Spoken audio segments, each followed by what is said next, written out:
Hello students. जो LPP का part 1 और पार्ट 2 तो डाल दिए थे, लेकिन वो बेसिक था कि कैसे क्यों बनाया गया एलपीपी को। लेकिन अब हम लोग जानेंगे कि जो एग्ज़ाम में जैसे आपको जाना है, जिससे आपको 6 मार्क्स का जो नाम क्वेश्चन है, ये 6 मार्क्स में मिलेगा। वैसे हम बता दे रहे अभी, इसको ध्यान से देखना है। तो थोड़ा सा हम लोग बेसिक जो पीछे बताए थे पार्ट 1 और पार्ट 2 जो नए देखे हैं वो देख लेंगे। उसको थोड़ा सा लेके चल रहे ताकि जल्दी समझ में आ जाए। देखिए, ये जो एक क्वेश्चन दिया हुआ है, जो क्या लिए थे हम कि कोई एक व्यापारी था जो एक बिजनेस करना चाह रहा था, एक टेबल का एक चेयर का करना चाह रहा था, जिसके पास मात्र पैसा खर्चा करने के लिए कितना था, 50,000 रुपये था। और गोदाम उसमें रखने का कैपेसिटी 60 था, जिसमें से अगर वो टेबल खरीद के लाता था तो एक टेबल का दाम जो है 2,500 रुपये था और एक चेयर का दाम कितना था, 500 रुपये था। लेकिन वो मार्केट में जब बेचता है तो बोलता है हमको एक जब टेबल बेचेंगे तो हमको 250 का प्रॉफिट चाहिए एक टेबल पर, और एक चेयर पर 75 रुपये का प्रॉफिट चाहिए। हम टेबल और जो आपका चेयर था उसको एक सरवाई लेके माने एक वेरिएबल। तो इस सिचुएशन को करते हुए हम लोग देखे थे वहाँ पे क्या कि 10 चेयर 50 ऐसे करके, कभी सिर्फ टेबल कभी चेयर करके चल रहे थे। लेकिन अब हम लोग क्या करेंगे, अब कैसे बिना उस तरह माने एक ही बार में निकाला जाता है उसी चीज़ को समझेंगे। तो क्वेश्चन बोलता है कि how he get the maximum profit, वो कैसे किस प्रकार से सबसे ज़्यादा अधिक से अधिक क्या कर सकता है, लाभ को ले सकता है। तो करना क्या है आपको कि सबसे पहले जो जो आपको दिए हुए उसी को हम लोग क्या करेंगे, इस रूप में चेंज कर लेंगे, कंस्ट्रेंट में चेंज कर लेंगे। कंस्ट्रेंट का मतलब ये हुआ आपका कि जो भी कंडीशन दिया हुआ उसी कंडीशन को हम लोग क्या कर लेना है, इक्वेशन के रूप में बना लेना है। सबसे पहले क्या करेंगे हम लोग कि जब वो बिजनेस को चालू करेगा तो एक आपका बिजनेस किसका करना चाह रहा है, टेबल का, जिसको हम लोग किसको क्या माने एक्स, और दूसरा करना चाह रहा है चेयर का, जिसको माने हम लोग क्या चाहिए वाई।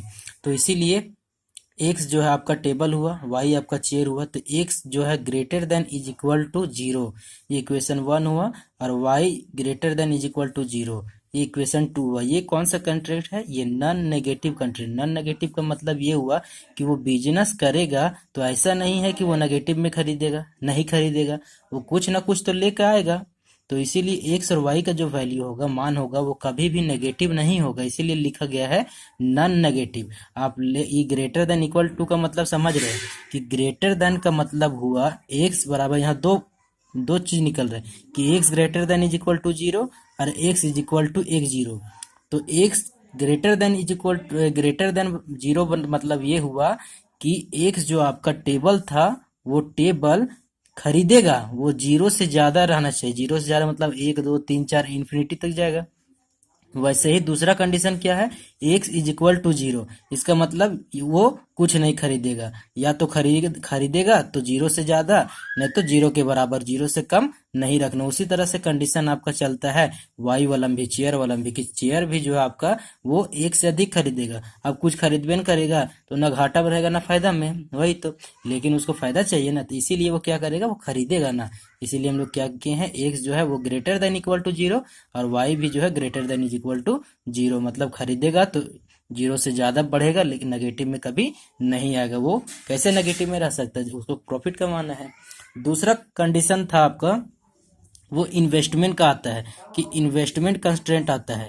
क्या इन्वेस्ट करना चाह रहा है वो, पहला देखिए हम लोग क्या कि जब वो टेबल को खरीदता है तो एक टेबल का प्राइस कितना है, 2,500, और एक चेयर का प्राइस कितना है, वो 500 रुपये है।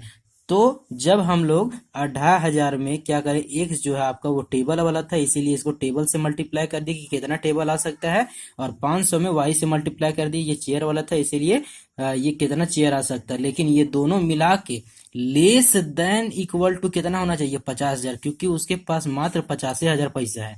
वो खरीदेगा तो या तो 50,000 तक के ही खरीद सकता है या 50,000 के नीचे खरीद सकता है, 50,000 से ऊपर नहीं जाएगा। ये लेस देन का मतलब क्या हुआ, जो भी आइटम वो जितना सामान लेके आएगा वो 50,000 के नीचे या फिर 50,000 के बराबर में लाएगा। तो यही हुआ इन्वेस्टमेंट कंस्ट्रेंट, मतलब कितना वो पूंजी लगाना चाह रहा है। यहाँ से हम लोग 500 को कॉमन कर लिए हैं और काट दिए हैं, तो इक्वेशन बना आपका 5x plus Y less than is equal to कितना, 100। ये इक्वेशन कितना हुआ, 3। अगला जो आता है आपका स्टोरेज कंस्ट्रेंट आता है कि स्टोरेज करने का कैपेसिटी उसका कितना है, 60 है। मतलब टेबल और चेयर इन दोनों को मिला के वो 60 से ज्यादा नहीं रख सकता है, या तो 60 के बराबर या 60 से कम ही रख सकता है। इसीलिए फिर लेस देन का मतलब समझ रहे कि 60 से कम या फिर 60 के बराबर, क्योंकि उसका कैपेसिटी कितना है, 60 तक के रखने का है। इसीलिए टेबल और चेयर मिला के क्या करेंगे हम लोग, यहाँ पे less than is equal to 60 की है। ये हो गया आपको क्या 4, ये क्या था आपका स्टोरेज कंस्ट्रेंट था। अब क्या बोलता है कि यही सब कंडीशन होते हुए आपको प्रॉफिट जब उसको मिलता है, कहाँ पे मिलता है, एक चेयर पे 250 और मतलब एक टेबल पे 250, एक चेयर पे 75 रुपया।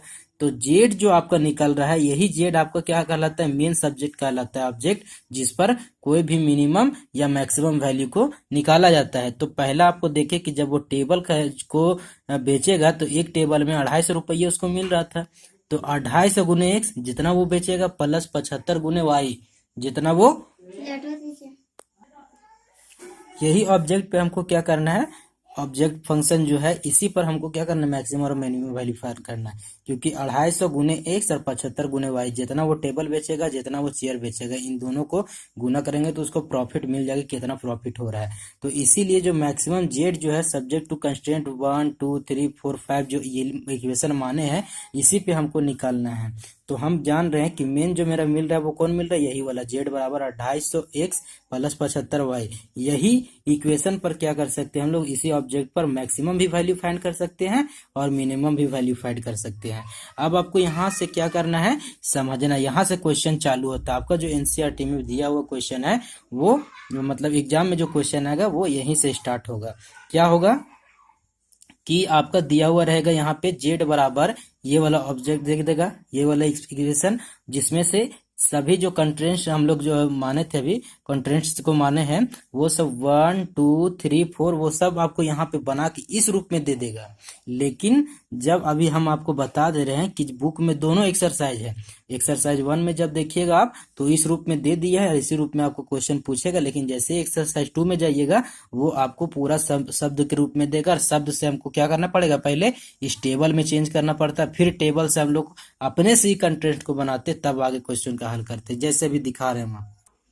देखिए एक्सरसाइज 12.2 में दिया हुआ है क्वेश्चन की रेशमा विशेष to mix two type of feed P and Q. तो इस टाइप से यहाँ क्वेश्चन दिया, यही टाइप से सीबीएसई बोर्ड में पूछता है। इस टाइप में देगा तो कुछ आपको पता नहीं चलेगा कि कितना कितना ले। तो इस टाइप में जब देता है ना, तो पहले देखिए यहाँ पहले टेबल बनाना पड़ेगा, तब टेबल के बाद ये कंस्ट्रेंट बनाना पड़ेगा, उसके बाद सॉल्यूशन करना पड़ेगा। लेकिन जैक वाला में ऐसा नहीं है, जैक वाला में 12.1 से पूछता है, जो बहुत फायदा का बात है।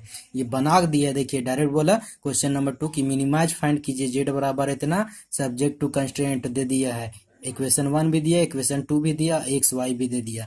तो इसी टाइप से आप लोग का क्वेश्चन पूछेगा, बस यहीं से आपको क्या करना है, बनाना चालू करना। वही चीज अभी हम क्या करने जा रहे हैं, अब बताने। यहाँ से आप गौर से देखिएगा कि कैसे बनाना है, word by word, line by line, जो आपका लिखा हुआ वैसे ही आपको लिखना है और बढ़िया से उतारना है।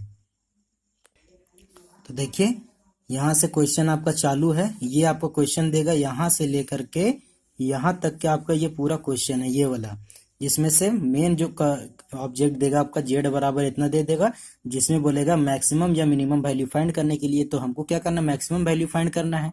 तो मैक्सिमम के लिए हम लोग लेके चलेंगे, जिसमें से पहला कंस्ट्रेंट आपको बनाए थे कितना था, 5x plus Y less than is equal to 100, ये वाला आपका कंस्ट्रेंट। दूसरा स्टोरेज वाला, तीसरा कितना खरीद बेचे लेगा, एक टेबल को कितना लेगा और चेयर को कितना लेगा। ये सब को क्या करना है, आपको दिया हुआ रहेगा। अब क्या करेंगे हम लोग, सॉल्यूशन करना चालू करेंगे, लिखेंगे क्या निकालने बोला है हमको, मैक्सिमम वैल्यू। तो मैक्सिमम लिखेंगे पहले, और Z is equal to 250x plus 75y जो दिया हुआ था। उसके बाद नेक्स्ट हम क्या लिखेंगे, सब्जेक्ट टू कंस्ट्रेंट, जिस पर काम करना है, जो जो इक्वेशन कंडीशन दिया हुआ, क्या दिया पहला 5x plus Y less than is equal to 100, ये कितना हो जाएगा इक्वेशन 1। दूसरा स्टोरेज वाला था x plus Y less than is equal to 60, ये हो जाएगा इक्वेशन 2। उसके बाद तीसरा चौथा x greater than equal to 0, y greater than is equal to 0, मतलब वो खरीदेगा, या तो टेबल खरीदेगा या चेयर खरीदेगा या दोनों खरीदेगा, वो तीसरा और चौथा आपका बनेगा इक्वेशन। तो यहाँ तक के ऐसे सबसे पहला स्टेप आपको यही करना है। आगे देखिए अब क्या करना है आपको, कि जो हम इक्वेशन माने हैं उसको क्या करेंगे, सबसे पहले लिखेंगे सेकेंड में, इसीलिए करस्पॉन्डिंग इक्वेशंस आर। तो पहला आपका जो था 5x प्लस वाई, उसको लेस देन और ग्रेटर देन को हटा के डायरेक्ट क्या करना है, इक्वल टू करना है आपको। 5x plus Y equal to 100। फिर से समझिए, जो आपका कंडीशन था ऐसे लेस देन इक्वल टू, ये लेस देन वाला हटा लेना है और खाली बराबर आपको करना है, वही इसीलिए किए 5x plus Y is equal to कितना, 100। दूसरा था आपका x plus Y less than is equal to 60 था, तो लेस देन को हटा के फिर कितना करना है, 60 कर लेना है। तो इस टाइप से पहले बना ले, ये इक्वेशन कितना हो जाएगा 5, ये वाला इक्वेशन कितना हो जाएगा 6। अब क्या करेंगे, जिस प्रकार से आप 9 10 से पढ़ते आ रहे 10th में ग्राफ विधि से हल करें, वैसे ही टाइप से यहाँ भी हम लोग हल करेंगे, बहुत ईजी है। क्वेश्चन नंबर ये पुट, पहले क्या करेंगे हम लोग, put the value in equation 5, ये इक्वेशन 5 है उसको लेके चलते हैं। 5x plus Y is equal to कितना 100। अब क्या करेंगे, यहाँ पे डब्बा बना लेना जैसे आप बनाते थे, एक डब्बा x का एक डब्बा y का। यदि हम क्या करेंगे, y में अगर 0 पुट करते हैं तो x बराबर कितना मिलेगा, 20 मिलेगा। कैसे, ध्यान दीजिए, यहाँ पे आप एक तो बता दे रहे हैं 5x plus Y is equal to कितना है 100 है। तो क्या बोला, y बराबर 0 पुट करने के लिए, तो y को ई तो अपने मन से पुट करना है, जितना भी पुट करना है आपको, कोई इसमें रोक टोक नहीं है। तो 5x प्लस वाई की जगह हम 0 बैठाएंगे, बराबर कितना आ जाएगा 100 आ जाएगा। तो ये x इज इक्वल टू, ये गुणक रूप में 5 है, इधर आएगा तो भागक रूप में, तो कितना हो जाएगा 100/5, काट देंगे तो 5 दूनी 10, मतलब कितना आया 20 आया। तो इसीलिए x बराबर कितना लिख दिए यहाँ पे 20 लिखे। अबर क्या कर रहे हैं हम लोग, x बराबर जो है अबर 0 पुट किए। अगर यहाँ 0 पुट करते हैं, हम यहाँ 0 पुट करते हैं तो ये पूरा 0 हो जाएगा। तो प्लस कितना बचेगा, सिर्फ y इज इक्वल टू 100, इसीलिए y इज इक्वल टू 100 आपका आ गया। उसी तरह आपको बैठा के देख लेना है। तो जब ये आप निकाल लीजिएगा, दो ही इक्वेशन का दो ही वैल्यू काफी है। तो क्या लिखेंगे हम लोग, ये जो इक्वेशन 5 था वो एक लाइन बनेगा, तो इसलिए लिखते हैं कि लाइन 5 जो है intersect the x and y axis at A point A, एक मान लेना है 20,0 होगा एक, और दूसरा जो पॉइंट निकाले थे b उसको मान लेना है जो कितना है 0, कितना 100। एक्स और वाई कहने का मतलब ये हुआ, एक्स एंड वाई एक्सिस का मतलब जब आप ग्राफ बनाते हैं तो ऐसे बनाते हैं, इधर वाला आपका वाई हो जाएगा, इधर वाला आपका एक्स हो जाएगा। तो ये एक्स और वाई को जो काटेगा वो इस लाइन को और इस लाइन को जो काटेगा वो पॉइंट कौन कौन सा काटेगा, 20,0 पर और 0,100 पर, वही चीज लिखना है। ये आपका थर्ड या फोर्थ होगा स्टेप।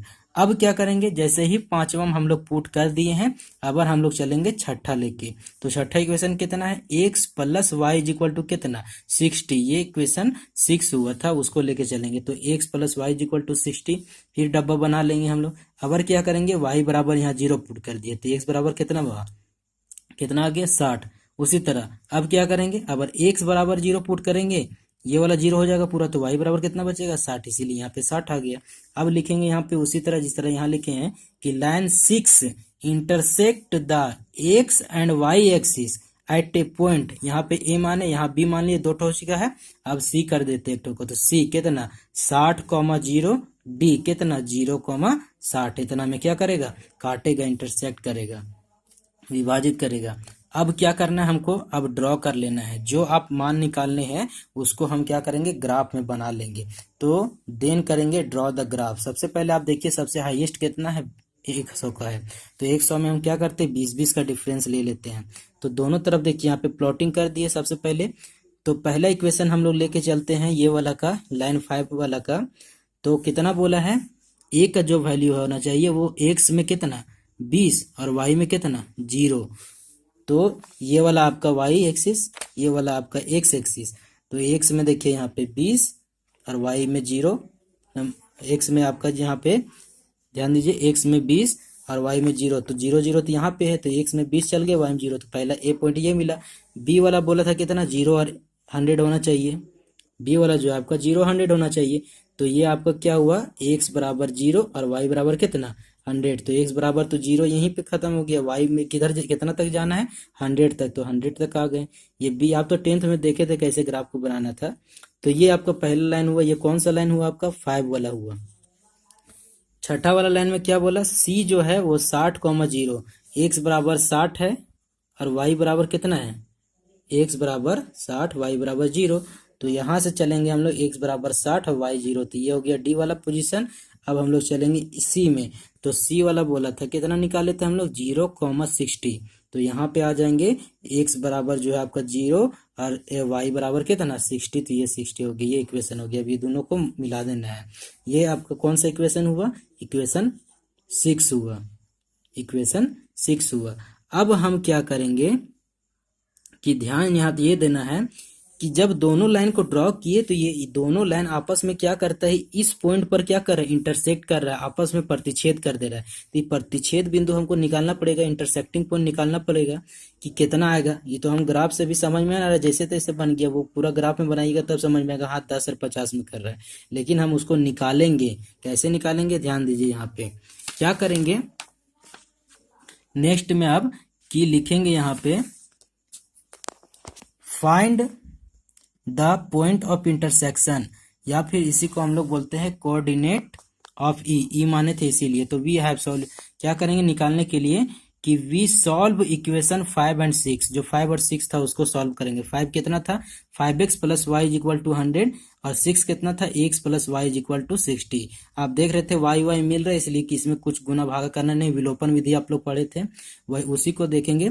तो जो प्लस में उसको माइनस में कर देना, जो माइनस में उसको प्लस में कर देना है। तो प्लस वाला माइनस, प्लस था तो माइनस कर दिए, यहाँ भी प्लस था तो माइनस कर दिए। प्लस माइनस में वाई मिला तो कट गया। यहाँ 5x में x घटेगा तो कितना बचेगा 4x, और यहाँ 100 में 60 घटेगा तो कितना बचेगा 40। तो यहाँ पे देख रहे हैं हम लोग कि x के साथ ये गुना के रूप में इधर आ जाएगा तो भागक रूप में, तो 40/4 काट दिए तो कितना बार में कट गया 10। तो x का जो मान आया वो कितना निकल गया 10 निकल गया। अब क्या करेंगे, इसी x का वैल्यू को put x is equal to 10 in equation किसी में भी, तो 6 में मान के चलो हम पुट करना है। तो 6 कितना था, x plus Y is equal to 60। तो x बराबर कितना निकाले 10 निकाले, तो x बराबर 10 लिख दिए, प्लस का प्लस y का y इज इक्वल टू 60 का 60, y का y उतार देना, बराबर का बराबर उतार देना है। उसके बाद ये 60 उतरा आपका, और 60 उतरने के बाद देख रहे कि ये 10 प्लस में बराबर किधर लाएंगे कितना हो जाएगा माइनस में, तो 60 में 10 घटाए कितना बचा आपका 50। तो समझ में आ गया कि इसीलिए पॉइंट ऑफ ई जो था वो इंटरसेक्टिंग पॉइंट, ये पहला x वाला लिखाता है, दूसरा y वाला लिखाता है। तो x कितना निकाले 10, तो 10 लिख दिए, y कितना निकाले 50, तो ये 50 लिख दिए। तो यहाँ समझ में आया हमको कि जो इंटरसेक्ट किया है पॉइंट ई वो 10 कॉमा कितना में किया है 50 में किया है। अब हम क्या करेंगे, यहाँ पे मेन यही समझना है, प्लॉटिंग करना। इसको क्या करना, प्लॉट करना, मतलब रंगना कि कौन सा रीजन मेरा आएगा, कौन कौन सा वैल्यू को लेके चलेंगे जहां पे हमको मैक्सिमम वैल्यू प्रॉफिट मिलेगा और मिनिमम प्रॉफिट मिलेगा। देखिए तब हम उसको ग्राफ खींचने के लिए, रंगने के लिए सबसे पहले क्वेश्चन में जाएंगे। क्वेश्चन में ये जो 2 पॉइंट है ना, ये बहुत इंपॉर्टेंट है कि x greater than is equal to 0 और y greater than is equal to 0। ये बताता है कि प्लॉटिंग किस एक्सिस पर करना है। तो x का मान जो बोला वो 0 से बड़ा बोला, और y का भी मान जो बोला वो 0 से बड़ा बोला। इसका मतलब ये हुआ कि x एक्सिस में देख रहे कि 0 का मान किधर जा रहा है बड़ा, x का मान 0 से बड़ा इधर जा रहा है पॉजिटिव में, और y का मान 0 से बड़ा इधर जा रहा है पॉजिटिव में। तो जो ग्राफ बनेगा वो इधर और इधर का मतलब क्या हुआ कि फर्स्ट क्वाड्रेंट में बनेगा। फर्स्ट क्वाड्रेंट में ये यही चीज को दर्शाता है कि x greater than is equal to 0 और y greater than is equal to 0 का मतलब हुआ कि प्लॉटिंग जब करेंगे रंगे तो कौन सा एक्सिस में हम लोग रंगेंगे, कौन सा क्वाड्रेंट में रंगेंगे, तो फर्स्ट क्वाड्रेंट में। जैसे ऐसे रंगेंगे ये वाला, और ये ऐसे ऐसे रंगेगा, तो किस में गया, फर्स्ट में गया। तो इसीलिए जो ग्राफ बनेगा वो फर्स्ट में बनेगा। अब बात आता है कि ये जो दो को दिया था इक्वेशन 1 और 2, ये देखेंगे ये ट्रू है कि फॉल्स है, मतलब जो स्टेटमेंट ग्रेटर देन और लेस देन दिया है equal to 100 less than equal to 60, ये सही है या गलत है, इस चीज को हम देखेंगे। और उसके बाद इसको ग्राफ को खींचेंगे कि ये ग्राफ ऊपर की ओर जाएगा कि नीचे की ओर जाएगा। तो जब आप इंटरसेक्टिंग पॉइंट निकाल लीजिएगा तब आप क्या कीजिएगा, चेक कीजिएगा। तो चेक फॉर ओरिजिन, आप कहाँ से चेक करते हैं, ओरिजिन से। ओरिजिन का मतलब ये 0, जहाँ पे दोनों का मान x और y कितना होता है 0 0 होता है, इसलिए ओरिजिन से चेक किया जाता है। ये बहुत इजी होता है ओरिजिन वाला। तो पहला दिया था 5x plus Y less than is equal to 100। क्या करना, x का भी मान 0 y का भी मान 0 बैठाना, अपने से बैठाना ये 0। तो 0 0 जब बैठा दिए तो less than is equal to कितना आया 100, मतलब 0 less than is equal to 100। ये सही है स्टेटमेंट या गलत है, बता रहा है, बोलना चाह रहा है ये कि 0 जो है वो छोटा है, किससे छोटा है 100 से, 100 से। तो हाँ सही है, इसीलिए क्या किया हम लोग, ट्रू। लेकिन अगर गलती से यहाँ ऐसे रहता कि 0 greater than is equal to 100, तो ये सही रहता है कि 0 100 से बड़ा है, नहीं, तब गलत हो जाता। लेकिन लेस देन है, इसका मतलब क्या हुआ, सही है। तो पहला जो दिया था वो सही है, इसका मतलब ट्रू हुआ। अगर ट्रू होता है तो क्या होता है, आपका जो ग्राफ बनता है वो बिलो द लाइन बनता है। बिलो द लाइन मतलब बिलो द लाइन, जो ग्राफ ऐसे बनेगा वो लाइन के नीचे इधर बनेगा। लेकिन अगर फॉल्स रहता तो फॉल्स का मतलब एबव द लाइन, मतलब एबव द लाइन का मतलब वो लाइन खिंचाए इसके ऊपर बनता है इसे, लेकिन सही है तो लाइन के नीचे आएगा। दूसरा वाला देख लेते हैं। दूसरा में भी x बराबर 0 y बराबर 0 less than is equal to कितना 60। अब क्या हुआ 0 प्लस 0 इज इक्वल टू 0। यहाँ भी क्या बता रहे कि 0 जो है वो छोटा है, लेस देन मतलब छोटा है किस से, 60 से। ये भी क्या बता रहा है, सही, मतलब ये भी आपका ट्रू हुआ। तो इस चीज को लिखना है आपको पूरा। अब हम लोग क्या करते हैं, जब दोनों ट्रू हो गया है तब ग्राफ को खींच सकते हैं। तो कैसे खींचेंगे, ध्यान दीजिए। ग्राफ ये पहले हम लोग बना लिए थे, अब यहीं पे क्या करेंगे, प्लॉट करेंगे हम लोग। पहला जो इक्वेशन 5 था ये वाला भी सही था, तो इसको हम लोग ऐसे लाइन खींच लेना, थोड़ा सा रेड पेन से ऐसे खींच लेना। और रेड पेन नहीं यूज करना, मतलब ब्लू करना है। और यहाँ पे लिख देना below the line, below the line. पहला हुआ क्योंकि ट्रूथ है इसीलिए बिलो द लाइन गया। मतलब ये हुआ कि ये जो ग्राफ बनेगा इसका वो इधर बनेगा, लाइन के इधर बनेगा, लाइन के इधर बनेगा, लाइन के इधर बनेगा ऐसे। ये ई वाला रंग आएगा, ई वाला भाग, ये वाला भाग पूरा रंगाना है, हमको रंगना है।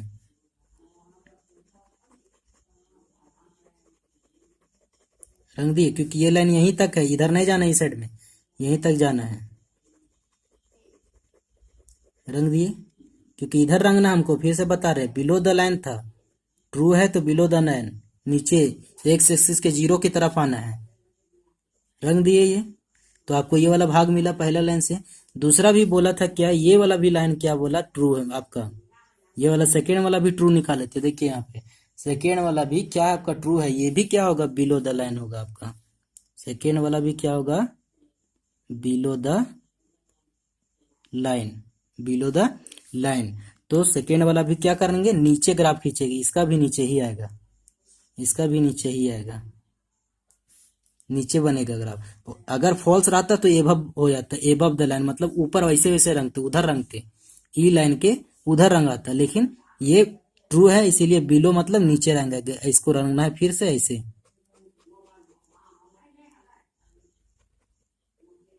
ऐसे ऐसे पूरा रंग देना है इसको। अब ध्यान दीजिए, जब आप रंग दिए, ये वाला भी रंगा है, देखिए ये ग्रीन पेन से रंगे, ये ब्लू पेन से रंगे। तो ग्रीन और ब्लू रंगने के बाद क्या पता चला, इन दोनों वाला हम देखेंगे ग्राफ में कि मेन कॉमन कौन निकल रहा है कॉर्नर से सट के, ये एक्सिस से सट के दोनों आपस में कहाँ मिल रहे जाके, ब्लू वाला और ग्रीन वाला कहाँ आपस में दोनों मिल रहा है। तो अगर ग्रीन वाला का देखे तो ग्रीन वाला इतना वाला में था, ब्लू वाला में देखे तो ब्लू वाला ई वाला भाग आया, ई वाला भी भाग आया।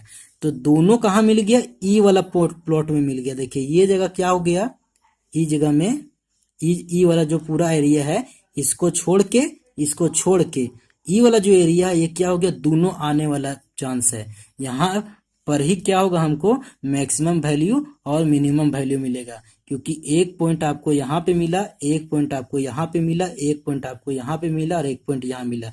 यही वाला पॉइंट हमको लेके चलना है। फिर से समझिए, एक्स एक्सिस और वाई एक्सिस से जो जस्ट सटा हुआ मिलेगा, और जहां पे दोनों आपस में क्या करेंगे, कॉमन मिल जाएंगे, दोनों रंगने वाला एक जगह मिल जाएंगे। ये रंग देखिए, ये वाला सेकेंड लाइन वहां तक नहीं पहुंच सकता था, फर्स्ट लाइन इसमें नहीं आ सकता था, लेकिन दोनों कहाँ पे आ गए, ई रीजन में आ गए, ई एरिया में आ गया, इस क्षेत्र में। इसीलिए इसको लेके हम लोग चलेंगे। अब क्या हुआ कि ये ग्राफ कंप्लीट हो चुका है, लेकिन मैक्सिमम और मिनिमम यही 4 पॉइंट में हमको कहीं मिलेगा। पहला पॉइंट ये, दूसरा पॉइंट ये, तीसरा पॉइंट ये, चौथा पॉइंट ये। यही 4 पॉइंट क्यों लिए, क्योंकि जो ग्राफ बन रहा है घेर रहा है इसको, दोनों कॉमन वाला, वो यही चारों है ना। इसको ई तो साइड हो जा रहा है और ये वाला भी पॉइंट साइड हो जा रहा है आपको, इसलिए ये 4 को लेके चलना है हमको। अब क्या है कि जैसे ही हम लोग ग्राफ को बना लेंगे इस टाइप से, तो ये जो चारों पॉइंट मिला ना, इसके बाद यही चारों पॉइंट को लिख लेना है। यहाँ तक हम लोग चले थे, ट्रू तक कर दिए थे। अब नेक्स्ट में क्या लिखना है, नाउ फाइंड फिजिबल और क्रिटिकल और कॉर्नर पॉइंट। देखिए यहाँ पे तीनों चीज लिख दी है, या तो फिजिबल पॉइंट बोल सकते हैं, या तो क्रिटिकल पॉइंट इसको बोल सकते हैं, या फिर कॉर्नर पॉइंट बोल सकते हैं। क्योंकि देखिए ये कॉर्नर कॉर्नर कॉर्नर भी मिल रहा है, क्रिटिकल भी इसी को बोलते हैं हम लोग, फिजिबल भी इसी को बोलते हैं। फिजिकल मतलब वही आपका पॉइंट है जहाँ पे हमको कुछ भी वैल्यू मिलेगा, या तो मैक्सिमम या तो मिनिमम। तो कौन कौन था, एक आपका ए मिला, एक आपका ई मिला, एक आपका सी मिला, एक आपका ओ मिला। तो वही चारों को लिख लिए कि ए जो था आपका 20,0, ई जो था आपका, ध्यान दीजिए फिर से, ए ये वाला है 20,0, ई 10, कितना 50, और सी 0,60 ये वाला सी, उसके बाद ओ 0,0 ये वाला ओरिजिन वाला। तो यही चारों पॉइंट को आपको क्या करना है, लिख लेना। जितना घेरेगा वो, जितना पॉइंट इसमें, जैसे एक यहाँ भी आ जाता तो यहाँ वाला भी पॉइंट ले लेते, जितना पॉइंट आएगा उस सबको आप क्या कीजिएगा, ले लीजिएगा। ई वाला पॉइंट और ई वाला पॉइंट नहीं आएगा, क्यों, क्योंकि ये ग्राफ के बाहर हो गया, मतलब दोनों कॉमन पॉइंट के बाहर हो चुके हैं। जो कॉमन पॉइंट में आएगा वही वाले पॉइंट को लेना हमको। अब क्या करेंगे हम लोग, जब इसको लिख लिए तो लास्ट अब स्टेप आपका बचा हुआ क्या, कि आप इस टाइप से टेबल बनाइएगा जिसमें कॉर्नर पॉइंट जो आप चारों लिखे उसको लिखना है। एक आपका एक्स का बनेगा, एक आपका वाई का बनेगा, और एक आपका जो मैक्सिमम मिनिमम के लिए जेड दिया हुआ था जिस पर फाइंड करना था उसको आप लिख लीजिएगा। तो चारों लिख लिए। ए बराबर कितना दिया था, एक्स में 20, वाई में कितना 0। तो ये एक्स बराबर 20 आप यहाँ बैठाइए, वाई बराबर 0 आप यहाँ बैठाइए। तो पहला कंडीशन बताए थे कि 5,000, वो खाली कितना खरीदना चाह रहा था, खाली टेबल खरीद रहा था, एको चेयर नहीं खरीद रहा था। तो कितना फायदा हो रहा था उसको, 5,000 रुपये का फायदा हो रहा था। इसमें बैठा कर कैलकुलेशन कीजिएगा तो 5,000 आ जाएगा। दूसरा ई वाला में चले थे, जिसमें से वो क्या सबसे लास्ट वाला अटेम्प्ट लिया था कि चलो भाई 10 गो टेबल ले लेते हैं और 50 गो क्या करते हैं, चेयर ले लेते हैं। तब क्या हुआ था, 10 और 50 को 10, एक्स बराबर 10 बैठाइए, वाई बराबर 50 बैठाइए। तो जब कैलकुलेशन आप किए थे तो 6250 आया था, जो आपका क्या था, सबसे ज्यादा उसको प्रॉफिट मिल रहा था इस पॉइंट पर आके। सी वाला में चले थे, जहां पे बोला था अरे चलो छोड़ो, पूरा का पूरा क्या करते हैं हम लोग, चेयर ही खरीद लेते। तो 60 को वो चेयर ले लिया था और टेबल 0 किया था। जब ये दोनों को बैठाएंगे, एक्स बराबर 0 यहाँ बैठाइए और वाई बराबर 60 आप इसमें बैठाइए, तो इसको कैलकुलेशन कीजिए तो कितना मिलेगा, 4,500 रुपया। तीसरा लास्ट जो आपका ओरिजिन में आ रहा था वो भी था, वो 0 था, मतलब ना खरीदा ना बेचा, तो ना प्रॉफिट हुआ ना लॉस हुआ, 0। हाँ, अब खरीद में करेगा, बेच में करेगा, कहाँ मिलेगा उसको। तो यहाँ से समझ में आया कि सबसे ज्यादा इसमें अब देखना है जेड वाला ई वाला मतलब कॉलम में कि कौन ज्यादा है और कौन कम है। तो ज्यादा सबसे कौन है, 6250 है। ये 6250 इसका क्या हो गया, मैक्सिमम वैल्यू, मतलब यही वो पॉइंट है। ई 10 गो अगर वो टेबल खरीदता और 50 गो चेयर खरीदेगा और बेचेगा तो सबसे ज्यादा उसको क्या होगा, फायदा होगा। कितना का होगा, 6,250 रुपया का। लेकिन सबसे कम कब होगा, 45 रुपया उसका मिनिमम प्रॉफिट होगा। कब होगा, जब एको टेबल नहीं खरीदेगा, खाली चेयर खरीदेगा, तब क्या होगा, 45 रुपया का ही फायदा होगा। तो ये आपका लास्ट जो था, आपका क्या था, टेबल था। इसके बाद लिख देना है, देख के यहाँ से शो करके कि मैक्सिमम वैल्यू ऑफ जेड कितना होगा इसका, 6250 रुपया एट ए पॉइंट। कौन सा पॉइंट पर, ई पर है कितना, 1050 में। अगर मैक्सिमम पूछा तो मैक्सिमम के लिए यही आंसर खत्म। मिनिमम पूछेगा तो मिनिमम वैल्यू ऑफ जेड कितना कम है, 4500 रुपये। तो 4500 एट ए पॉइंट सी कितना पर, 0,60, मतलब एको वो टेबल नहीं खरीदेगा, सिर्फ चेयर खरीदेगा, तो उसको 4550 रुपया क्या होगा, मतलब 4500 रुपये का फायदा होगा, जो सबसे कम इसका वैल्यू है। तो समझ में आ गया कि मैक्सिमम वैल्यू कैसे आएगा और मिनिमम वैल्यू कैसे आएगा। ऐसे ही आपको क्या करना है, स्टेप बाय स्टेप बनाना है बोर्ड एग्जाम में। ये हम 4 पेज में हो गया, क्योंकि साफ साफ लिखने के लिए बड़ा बड़ा लिखना पड़ा। आप नहीं समझ में आएगा, आपको कहीं दिक्कत लगा अभी तक के, तो आप रिवाइज करके वीडियो को फिर से देख लेना। और हम इसको जो है पिक क्लिक करके जो है हम डाल दे रहे हैं व्हाट्सएप में, उसको आप उतार लीजिएगा बढ़िया से। तो अगर अभी तक सब्सक्राइब नहीं किया होगा तो कर लेना, लाइक भी कर देना, ताकि और इसको बढ़ाओ, शेयर करो। Class is over, thank you. ठीक है, अभी भी कोई दिक्कत होगा तो कमेंट वगैरह में हमको पर्सनल बताना आप। और आगे जो एक्सरसाइज है उसको कंप्लीट करना, एक्सरसाइज में जो क्वेश्चन दिया होगा। धन्यवाद।